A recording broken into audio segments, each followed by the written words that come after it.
Let's check on the display and the sound quality of this Galaxy M34 in this video. I believe that if you're thinking of buying this device, then this video is going to help you. It comes with a 6.5-inch Full HD Plus Super AMOLED panel. Apparently, the display is quite vivid and vibrant. It has 120 Hz of refresh rate. It is actually quite well optimized. And the peak brightness can go up to 1000 nits. You can see that this is the maximum brightness and this is the minimum. It can go quite low. So let's go outside to check the outdoor visibility first. So I'm outdoor now and I can tell you that the outdoor visibility is actually good. Not bad. Although today it is not that sunny. But still I can say that you won't be having any problem using this device outdoor. The readability is good. You can see that the view angles, they are also good. Not bad. Let's check text. Okay, if that is good. So you can see that the readability is actually good and it doesn't have those annoying tones, the yellowish tones. It is actually quite white actually. So the text, they are actually looking very crisp and clear.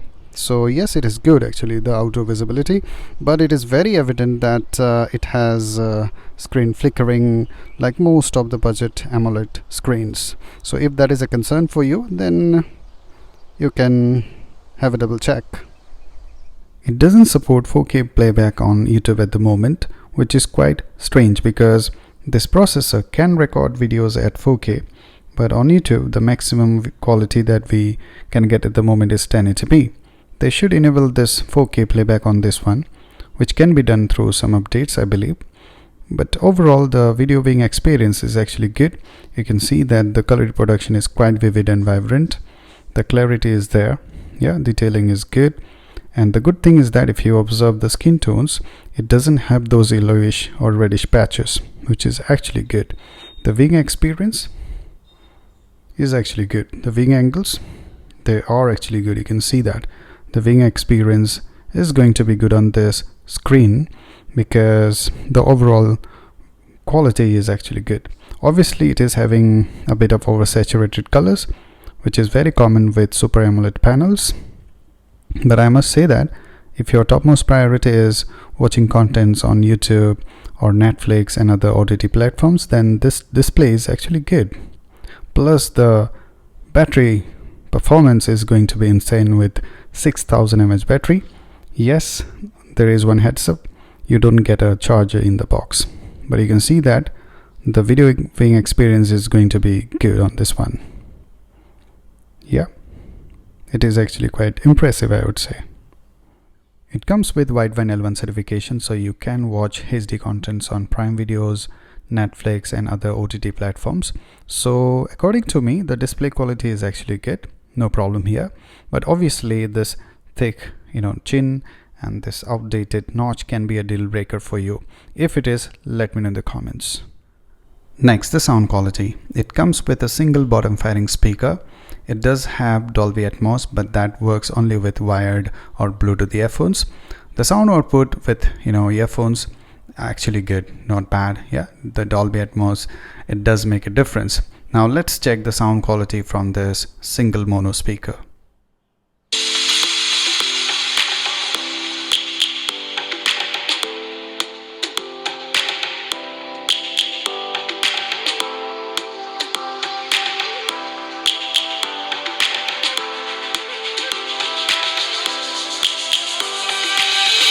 Lions roaring in the morning sun, searching for a longer day. People feeling like the light has just come. We must never stop the way. Birds chirping and I hear my name, grasping into a life. Life is happy but it's so insane. We must merely make a start. Savannah, I'm coming home. Savannah, we'll never be alone. Savannah,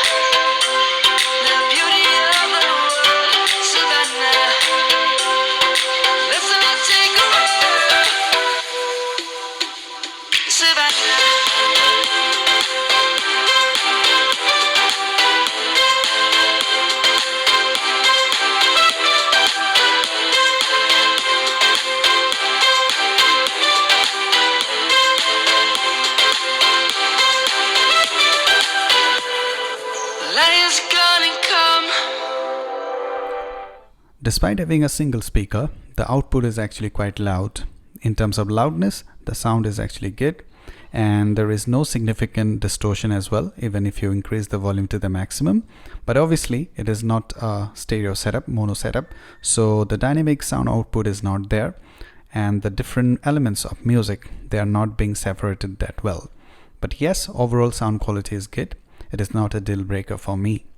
Yeah, so I must say that in conclusion, if your topmost priority is, display and sound output, you can think of this device. Yeah, only if you don't want to buy any other Chinese phone. In that case, this is a really good option. Otherwise, there are many good options where you have better performance than this device. Yeah, obviously some of you may say that this Samsung UI is quite sophisticated, the brand value is there, security is there. Yes, even I agree that if your topmost priority is privacy, security, then you should go for this because it has Knox security, which is actually going to add value. Yeah, obviously there is no doubt about it. So overall, the display quality and the sound quality, they are good, but the performance is a concern. To know more about it, do watch my other video whether I have actually expressed my thoughts about the overall performance of this device. So till the next video guys, cheers.